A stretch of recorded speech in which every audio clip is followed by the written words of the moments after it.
ஒரு சமூகம் முன்னேற வேண்டும் என்றால் துணை ஆட்சியர், துணை வட்டாட்சியர் வந்திருந்தால், மணிகர் வந்திருந்தால், ஆசிரியர்கள், தலைமை ஆசிரியர்கள் இவர்களெல்லாம் சொன்னார்கள், ஒரு சமூகம் முன்னேற வேண்டும் என்றால் அவர்களுக்கு கல்வி தேவை என்று.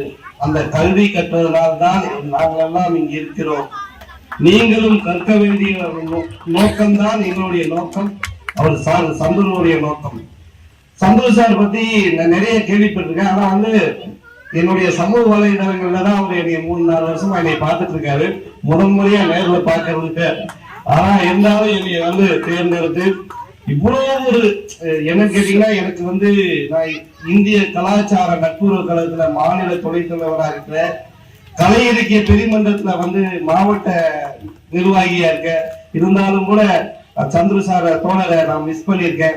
எத்தனை பேரை உருவாக்கி இருக்காங்கிறத இப்ப இங்க வந்துதான் தெரிஞ்சுட்டேன்.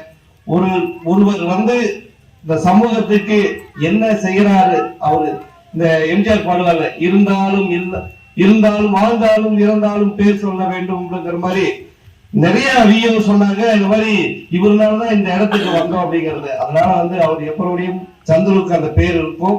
இந்த நேரத்துல என்னுடைய பல்சமய நல்லூர் இயக்க சார்பாக அவருக்கு வாழ்த்துக்களை தெரிவித்துக் கொள்வதில் பெரும் மகிழ்ச்சி அடைகிறேன். இந்த டாக்டர் அம்பேத்கர் பாடசாலைக்கும் சந்துரு அவர்களுக்கும் பல்சமய நல்லூர் இயக்கம் எப்பொழுதும் வருஷம் ஆனாலும் இந்த சமூகம் பின்தங்கி இருந்து இப்பதான் நிறைய பேர் நான் பார்க்கிறேன், முன்னேறிய சமூகமாக இன்னைக்கெல்லாம் மாறி இருக்கு. அது டாக்டர் அம்பேத்கர் அதுக்கு காரணம். ஏன்னா இந்த நாட்டுல ஒரு சட்டத்தை ஏற்றி அனைவருக்கும் கல்வி, அந்த வேலை வாய்ப்பு அனைத்தும் அப்படிங்கிற ஒரு சட்டத்தை ஏற்றதுனாலதான் நம்ம எல்லாம் இங்க ஒன்னா உட்கார்ந்து இருக்கிறோம்னா டாக்டர் அம்பேத்கர் என்பதை யாரும் மறக்க முடியாது.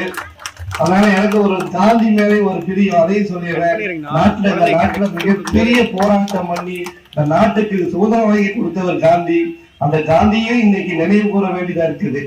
ஏன்னு கேட்டீங்கன்னா, இந்த காந்தினால்தான் இந்த சுதந்திரம் கிடைச்சது. டாக்டர் அம்பேத்கர் இந்த சட்டத்தை ஏற்றி நாட்டுல ஒரு மிகப்பெரிய ஜனநாயகத்துல அனைவரும் ஒரு தாய் மக்கள் என்று கொண்டு வந்தவர் டாக்டர் அம்பேத்கர் அப்படிங்கறதை யாரும் மறக்கவும் முடியாது.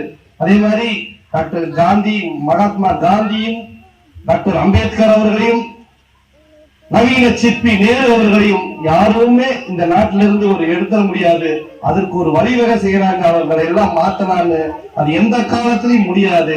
அதனால இப்ப முன்னோடி இருக்க சகோதரர்கள் அம்பேத்கருடைய நம்ம கொள்கைகளையும் படிக்கணும், காந்தி கொள்கைகளையும் படிக்கணும். அப்பதான் ஒரு நாட்டுல வளர்ச்சி அடையும். அதுக்கெல்லாம் அதுக்கு முன்னுதாரணமா இங்க இருக்கும் மேடையில் இருக்கவும் நண்பர்கள் தான் இருக்கிறாங்க. இந்த நேரத்துல உங்களுக்கு எல்லாம் ஒரே வேண்டுகோள், கல்வி கற்க வேண்டும். கல்வி எப்படி கற்க வேண்டும் என்றால், இன்றைய கல்வி ஒழுக்கம் இல்லாத கல்வியாக நிறைய பக்கம் கம்ப்ளைண்ட் வருது. ஒழுக்கத்தோடு கற்க வேண்டியது மிகப்பெரிய பொறுப்பு. அதற்கு பெற்றோர்களும் ஆசிரியர்களும் அதற்கு முன்னுதாரணமாக அவங்களுக்கு எடுத்து சொல்லக்கூடியவர்களாக பெற்றோர்கள் இருக்க வேண்டும். இந்த சமூகத்திற்காக நான் எப்பொழுதும் உறுதுணையாக இருப்பேன் என்று கூறி, இந்த வாய்ப்பளித்த அனைவருக்கும் நன்றி கூறி மேலும் ஒரு முறை சொல்கிறேன், காந்தியும் டாக்டர் அம்பேத்கர் கொள்கைகளும் நாம் படிப்போம், அந்த கொள்கைகளை மக்களிடத்திலே சேர்ப்போம் என்று கூறி வாய்ப்பளித்த அனைவருக்கும் நன்றி கூறி விடைபெறுகிறேன். நன்றி, வணக்கம்.